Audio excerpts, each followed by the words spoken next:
अपनी ओर से, मध्य प्रदेश सरकार की ओर से कई कारण से बिहार की आज की हमारी इस खासकर आपने जो सब्जेक्ट दिया है भगवान श्री कृष्ण के विचारों का जन समरस सांस्कृतिक सम्मेलन, मैं अपने राज्य की दृष्टि से आपके इस उदात्त विचार का, क्योंकि भगवान कृष्ण के जीवन के विविध पक्षों में अगर पूरे देश में किसी राज्य का नाम अगर भगवान कृष्ण पे है तो वो अकेला एक बिहार है।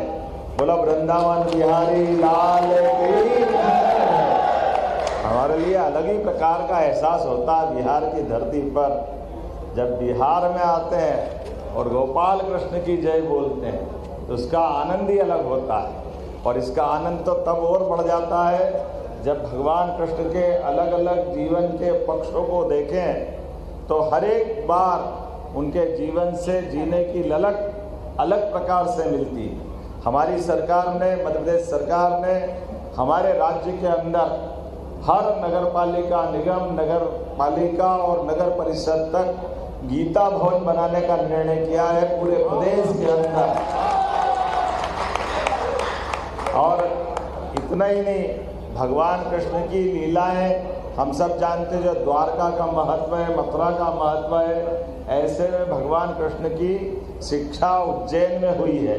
64 कला, 14 विद्या, सांदीपनी गुरु का आश्रम, तो हमारे जितने उत्कृष्ट विद्यालय बने तो हमने अपने गुरु को समर्पित सांदीपनी विद्यालयों की एक मालिका बना रहा। 300 से ज़्यादा विद्यालय सांदीपनी जी के नाम पे कर रहे हैं, जहाँ भगवान कृष्ण की शिक्षा हुई उस आश्रम को जीवंत करते हुए। ऐसे एक नहीं, कई सारी चीज़ें जहाँ जहाँ भगवान की लीला हुई है, प्रत्येक स्थान पर तीर्थ बनाते हुए हमने कहा कि भगवान का निमित्त मनुष्य के जीवन में, उनके जीवन के सभी पड़ावों पर एक से बढ़कर एक हमको ये ध्यान में आता है कि भगवान कृष्ण के उस गौरवशाली अतीत को अगर स्मरण करें तो जो कंस से लड़ रहे, भगवान कृष्ण का उस समय की आयु तो उनकी 11 ही साल थी, लेकिन छोटी आयु में भी बड़े से बड़े आदमी से लड़ने की हिम्मत अगर किसी में हो सकती है तो यदुकुल गौरव भगवान कृष्ण में ही हो सकती है। हमारा वो गौरवशाली अतीत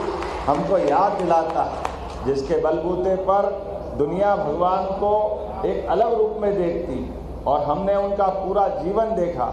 हर एक जगह जहाँ धर्म की लड़ाई की और धर्म अनुसार जीवन जीने की प्रेरणा रहेगी, वहाँ भगवान कृष्ण सदैव दिखाई देते हैं। उनके जीवन में अपने पशुपालन के माध्यम से कोई नाम उनको पसंद हो न हो, लेकिन गोपाल नाम लेते ही वो आनंद में डूब जाते, जीवन भर सदैव गोपाल कृष्ण कहलाकर आनंद महसूस करते रहे।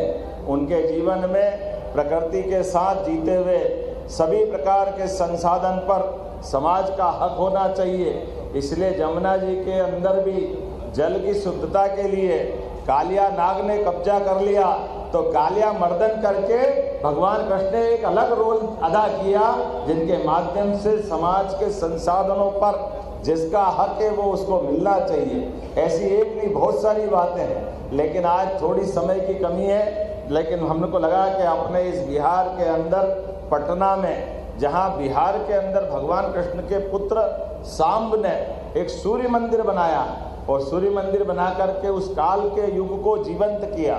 और बिहार की धरती तो सदैव हर काल में, हर युग में अलग अलग प्रकार से सबको अपने अलग अलग रूप से परिचित कराती आई। भगवान बुद्ध का वो बौद्ध काल याद करें, भगवान जैन समाज के हमारे 23 तीर्थंकर शिखर जी से अपना शरीर की यात्रा पूरी करके उसको जीवंत रूप उन्होंने दिया है। चाहे वो चाणक्य का समय हो या शिक्षा के नालंदा तक्षशिला का काल हो, हर काल में बिहार ने पूरे देश का ध्यान आकर्षित किया है। और पुराने महाजनपद काल में, चाहे वो सम्राट अशोक का काल हो, अशोक के काल में भी उज्जैनी अर्थात महाजनपद के 2 स्थान, एक पटना जिसको पाटलिपुत्र कहते हैं, एक अवंतिका उज्जैनी, तो यहाँ का उस समय के विराट भारत के स्वरूप में वहाँ युवराज बैठते थे और यहाँ सम्राट बैठते थे। तो हमारा वो काल का संबंध है। और एक संबंध और है जिसको हम आपकी भोजपुरी भाषा से जोड़ते हैं। ये राजा भोज भी अतीत के काल में अपने परिवार सहित इस बिहार की धरती पे आए, इसलिए भोजपुरी थोड़ी यहाँ की थोड़ी हमारे वहाँ की है। ये मिला जुला रूप है, इसका आनंद भी है। आज के इस अवसर पर मैं आप सबको निमंत्रण भी देना चाहता हूँ। हम सब अपने जीवन में अच्छे कामों के संकल्प में भगवान कृष्ण को, भगवान राम को आदर्श माने। अपने देश की संस्कृति भगवान राम कृष्ण के माध्यम से दुनिया के किसी देश में चले जाओ और आप अपने देश का नाम न बताओ और केवल बताओ कि राम और कृष्ण की धरती से आया हूँ, तो अपने आप लोग समझ जाते आप हिंदुस्तान से आए हो, भारत से आए हो। ये हमारी अपनी पहचान इतनी पुरानी। और ऐसे में आज का युग तो और भी अच्छा है। हमने सबने देखा सुप्रीम कोर्ट के निर्णय के बाद जब हमारे भगवान राम अयोध्या में मुस्कुरा रहे हैं तो वो आनंद हम सब महसूस करें। एक बार जोरदार जयकारा लगाए, जय जय श्री राम। सुप्रीम कोर्ट के निर्णय के बाद अगर अयोध्या का धाम आनंद से भगवान राम मुस्कुरा रहे हैं तो जमुना जी का कृष्ण कन्हैया सबकी आंखों का तारा, मथुरा वाले ने क्या बिगाड़ा, वो भी आनंद आना चाहिए कि नहीं आना चाहिए। तो हम चाहेंगे, परमात्मा चाहेगा, न्यायालय चाहेगा तो हमारे अपने माननीय मोदी जी के शासनकाल में शासन के लिए न्यायालय के निर्णय के बाद, जैसे कि आपने देखा है भगवान राम के निर्णय का पालन पूरी तरह सुप्रीम कोर्ट के आधार पर न केवल धूमधाम से अयोध्या में प्राण प्रतिष्ठा तक भूमि पूजन से लगाकर, हमारे लिए सौभाग्य की बात है यशस्वी प्रधानमंत्री स्वयं आप खुद गए और अपने सुप्रीम कोर्ट के निर्णय का पालन कराया। ये हमारी और हमारे अपने वर्तमान के भारत सरकार के शासन की दृष्टि है। शासन का मतलब ये सभी वर्गों का ध्यान रखे। शासन का मतलब है सभी प्रकार की कल्याणकारी योजनाओं को जारी रखे। शासन का मतलब है सबका साथ, सबका विकास, सबका विश्वास, सबका प्रयास। ये बोलने का नहीं, करके दिखाने का।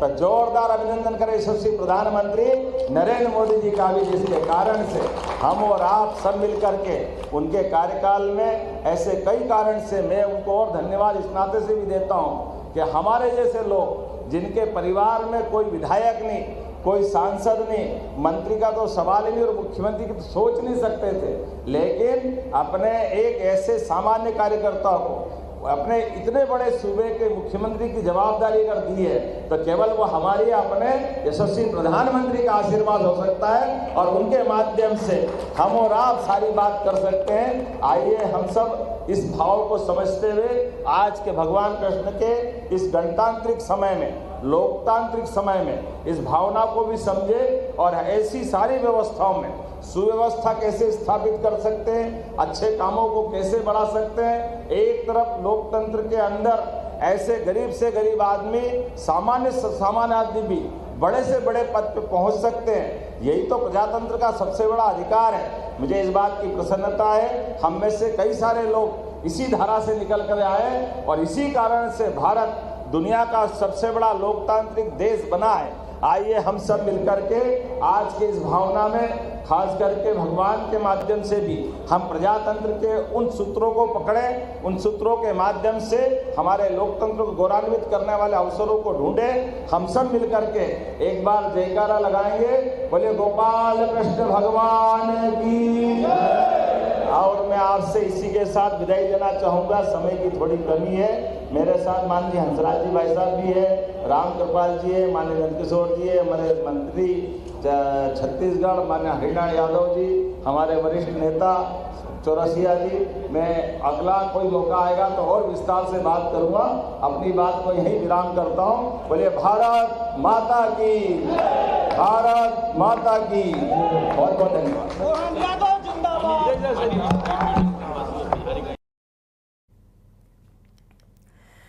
तो पटना दौरे पर मुख्यमंत्री डॉक्टर मोहन यादव आज हैं और यहाँ से उन्होंने जमकर बिहार वासियों के प्रोत्साहन को बढ़ाया, बिहार की जमकर तारीफ की। बिहार में आयोजित कार्यक्रम में यहाँ पर शामिल होने पहुँचे थे मुख्यमंत्री डॉक्टर मोहन यादव और तस्वीरें आप देख रहे हैं। पटका पहनाकर मुख्यमंत्री डॉक्टर मोहन यादव का सम्मान भी किया गया।